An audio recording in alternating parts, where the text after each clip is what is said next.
Communists are everywhere, in factories, offices, butcher shops, on street corners, in private businesses, plotting to destroy the liberties of every citizen, Attorney General J. Howard McGrath warned in 1949. FBI Director J. Edgar Hoover warned against the diabolic machinations of sinister figures engaged in un-American activities. In reality, the Communist Party, the CPSUA, was in decline, and the threats from subversive activities of American-bred communists were relatively small. Fearful Americans nonetheless supported an anti-subversive crusade, trading security for liberty. Truman argued that national security demanded a substantial increase in the size of both military forces and surveillance agencies. The National Security Act of 1947, passed by Congress in July, established the Department of Defense and the National Security Council to administer and coordinate defensive policies and to advise the President. The Department of Defense replaced the War Department and united the armed forces, the Navy, Army, and Air Force, under the jurisdiction of a single secretary with cabinet-level status. The National Security Resources Board directed military preparedness, and the Office of Naval Research was given a huge budget for military research and development. Federal agencies, such as the National Science Foundation, tied to military projects, supplied well over 90% of funding for research in the physical sciences, mostly in major universities. An offshoot of the Office of Strategic Services, the CIA was established to collect political, military, and economic information for security purposes throughout the world. It soon dwarfed the State Department in personnel and budgets. Before World War II, approximately 900,000 civilians worked for the federal government, with about 10% engaged in security work. By the beginning of the Cold War, nearly 4 million people were on the government's payroll, with 75% working in national security agencies. National security took up an increasingly large portion of the nation's resources, as you can see in this graph. Truman signed the Executive Order 9835 on March 21, 1947, establishing a civilian loyalty program for all current and prospective federal employees.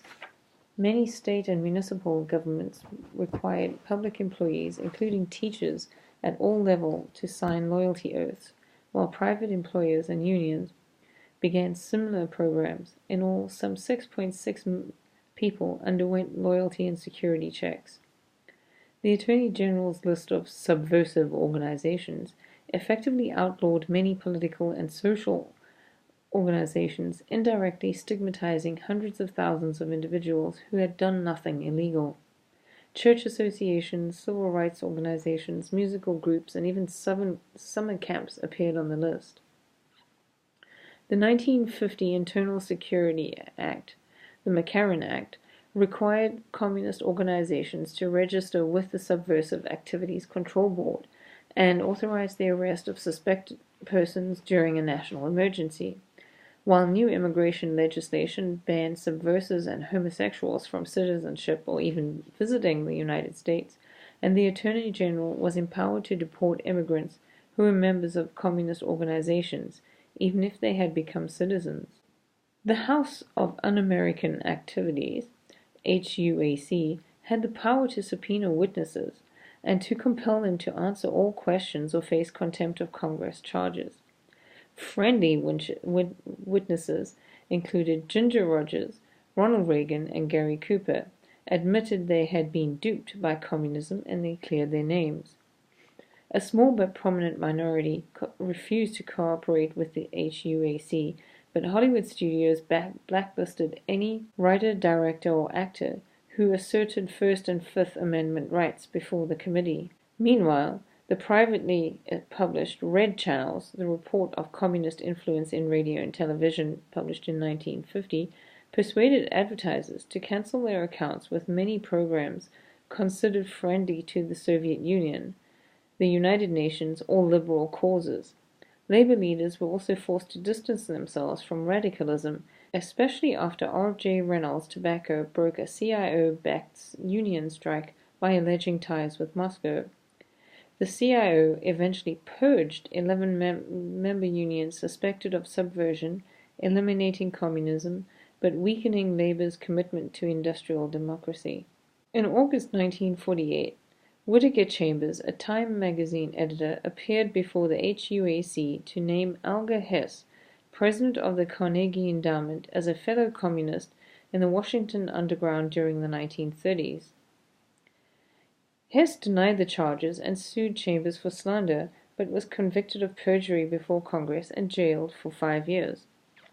Many Democrats, including Truman himself, at first dismissed the allegations against Hess as a Republican electoral ploy, but the charges hurt by suggesting that both FDR and Truman had allowed communists to infiltrate the federal government. The most dramatic spy case of the era involved Julius and Ethel Rosenberg, accused of plotting to convey atomic secrets to Soviet agents during World War II. The case was weak and circumstantial, but the Rosenbergs were convicted and died in the electric chair June 19, 1953. Documents declassified in the 1990s provided some evidence of Julius Rosenberg's guilt, but there is still controversy to this day. On February 9, 1950, Republican Senator Joseph R. McCarthy announced that the United States had been sold out by the traitorous actions of some 250 government employees. McCarthy refused to reveal names because, in reality, he had none. He claimed he had a list of all these employees, but the list did not exist until he made it up later. Although investigations uncovered not a single communist in the State Department, McCarthy succeeded in launching a flamboyant offensive against New Deal Democrats and the Truman administration for failing to defend the nation's security. It compelled patriots to prepare Americans even for atomic warfare against the Better Dead Than Red campaign. McCarthy actually used the Red Scare as a way of propelling him in his vote for the Senate. He was named as he was the least most popular senator in Congress at the time, and according to the story, his priest had advised him that this would be a great way to go to gain votes and popularity, and McCarthy used this to the best of his ability. Now, civil rights organizations, women's groups, and homosexuals all faced attacks in the McCarthy era. However, Joseph McCarthy and his fellow Red Hunters eventually burned themselves out.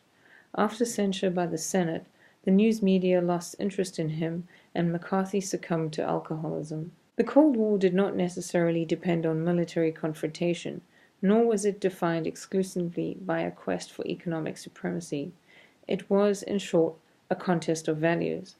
Americans needed both to contain communism as well as rededicate themselves to their birthright values of freedom and democracy.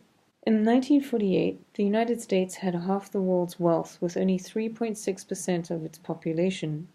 However, many Americans feared an economic backslide, anxieties reflected in popular films such as The Best Years of Our Lives in 1946, showing the tensions veterans faced in returning to civilian life.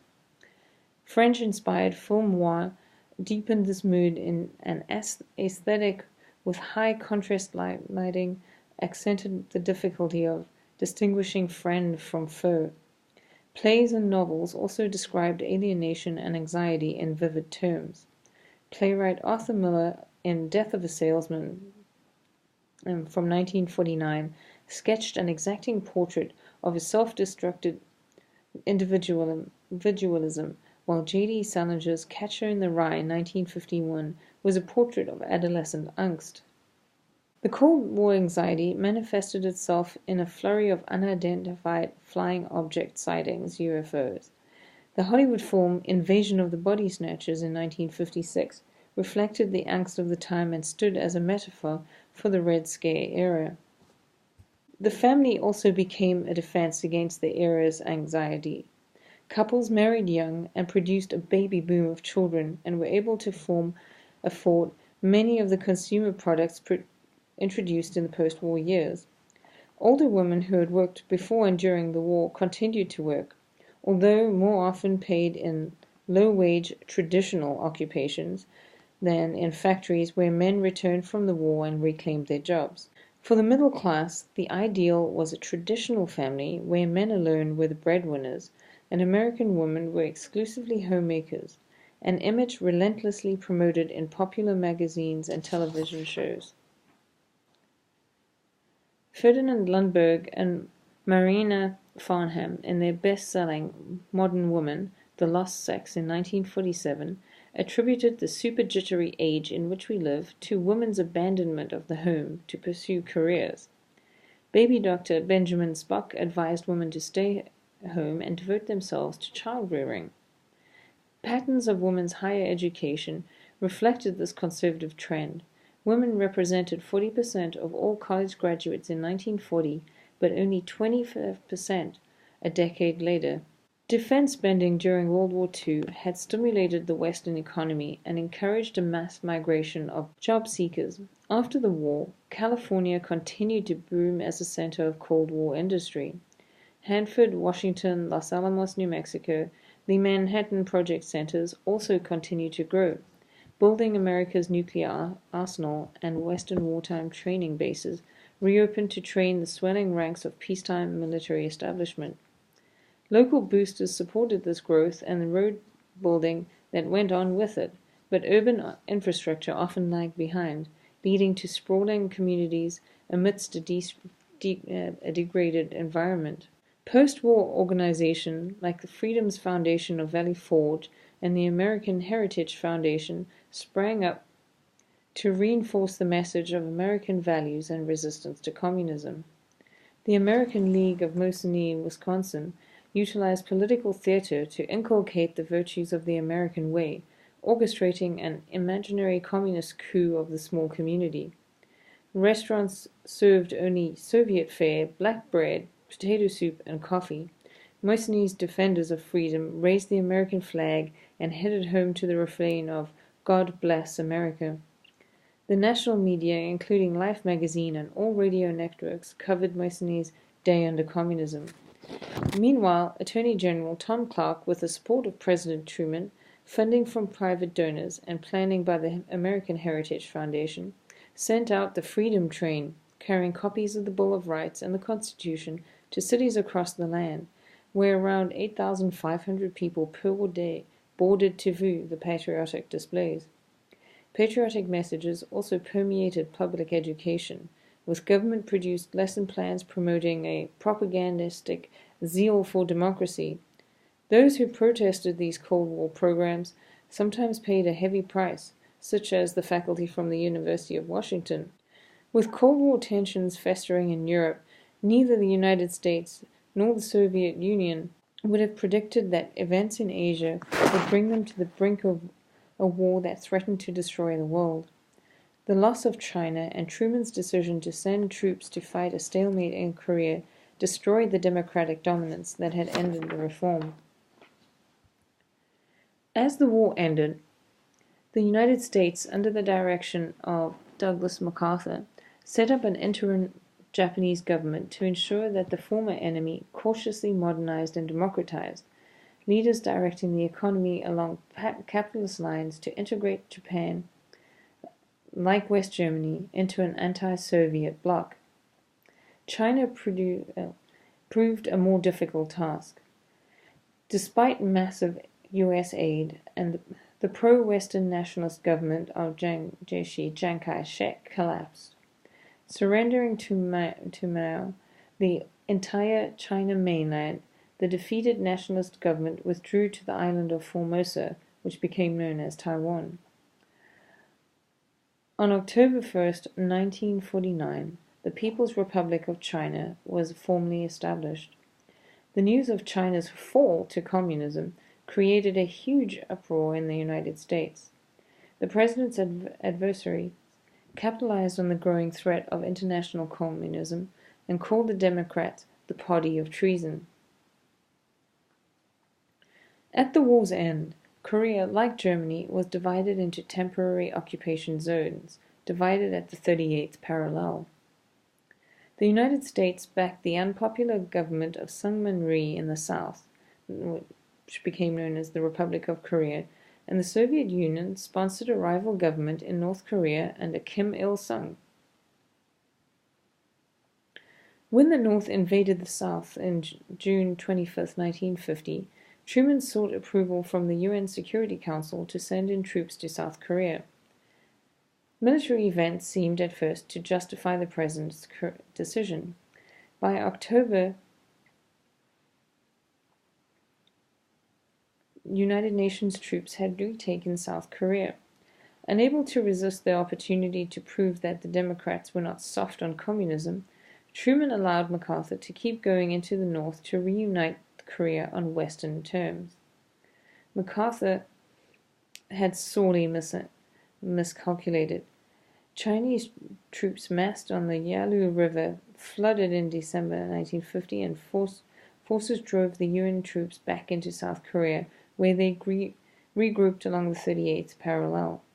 MacArthur tried without success to convince Truman to prepare for a new invasion of communist territory, forcing Truman to fire him in April 1951.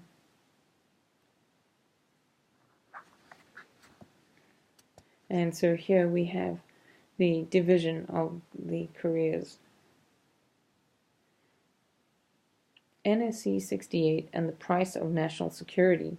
The Korean War had a profound implication for the use of executive power, as Truman had bypassed Congress in initiating and fighting the war as a United Nations peace action. NSC 68, a National Security Council paper, proposal designated the struggle between the United States and Soviet Union as permanent, the era of total war. Initially reluctant, Truman followed NSC 68 after the outbreak of the Korean War with its mandate for rapid and permanent military buildup, including step-up deployment of the H-bomb. The Korean War also provided the rationale for the expansion of anti-communist propaganda in radio, film, books, and cultural exchange programs. By 1951, the Campaign for Truth reached 93 nations, and the Voice of America was broadcasting anti-communist propaganda in 45 languages. In Korea, Project Troy showered North Korea with pro-Western appeals.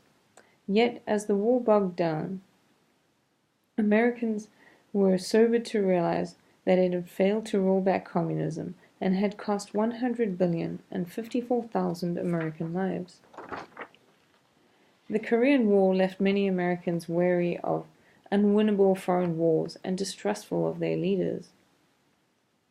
A truce without peace, signed in 1953, did little to change their minds. There was only one burning issue during the election of 1952, the Korean War. Congress received thousands of letters and Truman's calling for Truman's impeachment. Oust President Truman bumpers could be seen. Popular dissatisfaction with Truman increased. In a late 1951 Gallup poll showed the president's approval rating at 23%. In accepting political defeat and disgrace, Truman turned to the popular but uncharismatic governor of Illinois, Adlai E. Stevenson, Jr., admired for his honesty and intelligence. Stevenson offered no solutions to the conflict of Korea, the accelerating arms race, or the Cold War generally. The Republicans capitalized on Democratic disarray by nominating D-Day hero Dwight D. Eisenhower, who made his own vague pledge of an early and honorable Korean peace while upholding a limited welfare state. Meanwhile, Eisenhower's presidential candidate, Richard Nixon, waged a relentless and defamatory attack on Stevenson, calling him Ally the Appeaser. Although Nixon nearly self-destructed in a slush fund scandal, he redeemed himself with the maudlin Checkers speech and stayed on the ticket, riding to victory with Ike, whose last-minute pledge to personally go to Korea helped him win 55% of the vote and a narrow Republican Congress. The Liberal Democratic era was decisively over.